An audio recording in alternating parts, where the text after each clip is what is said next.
చంద్రబాబు నాయుడు గారు ఊసరవల్లి రంగులు మార్చినట్టుగా రంగులు మారుస్తూ ఆంధ్ర రాష్ట్ర ప్రజలని, ముఖ్యంగా మహిళల్ని, ముఖ్యంగా తల్లులని మోసం చేస్తూ రాజకీయం చేస్తున్నాడంటే చంద్రబాబు నాయుడు అంత నీచాతి నీచమైన రాజకీయ నాయకుడు ఎవరైనా ఉన్నారా అని నేను అడుగుతున్నాను.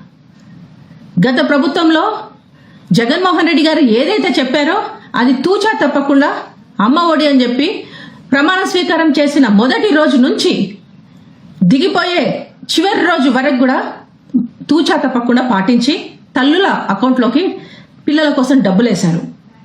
దాన్ని కాపీ కొడుతూ చంద్రబాబు నాయుడు తల్లికి వందనం అని చెప్పేసి ఇంట్లో ఎంతమంది పిల్లలుంటే అంతమంది నేనే చదివిస్తాను, ప్రతి ఒక్క విద్యార్థికి 15,000 15,000 15,000 15,000, ఎంతమంది నలుగురుంటే 60,000, ముగ్గురుంటే 45,000, ఇద్దరుంటే 30,000, ఒక్కరుంటే 15,000 ఇస్తానని చెప్పి నమ్మించి ఓట్లు వేయించుకున్నాక నెల రోజులకే మళ్ళీ ఫ్లేట్ ఫిరాయిస్తూ లేదు ఇది వర్కౌట్ అవ్వదు, ఇంటికి ఒక్కరికి మాత్రమే ఇస్తాను, తల్లికి వందనం కింద ఒక్క విద్యార్థికి మాత్రమే ఇస్తానని చెప్పాడు. ఇప్పుడు మళ్ళీ కొత్తగా ఇది సాధ్యం కాదు, ఒక సంవత్సరం రోజుల వరకు తల్లికి వందనం స్కీమ్ని మేము ఇంప్లిమెంటేషన్ చేయలేము అని చెప్పి పోస్ట్ పోన్ చేస్తున్నామని చెప్పేసి నిన్న అసెంబ్లీలో మాట్లాడతాడు.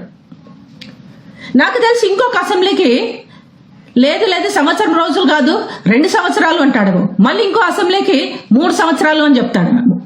ఎందుకంటే 3 సంవత్సరాల తర్వాత 4వ సంవత్సరం ఆయనకు ప్లేస్ ఉండదు, అబద్ధం చేయడానికి, మోసం చేయడానికి స్కోప్ ఉండదు.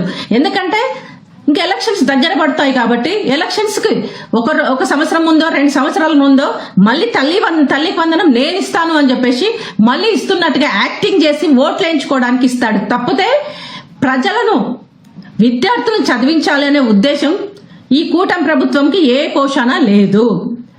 పవన్ కళ్యాణ్ డిప్యూటీ సీఎం గారు దీన్ని ఎందుకు వ్యతిరేకించడం లేదు అని నేను ప్రశ్నిస్తున్నాను.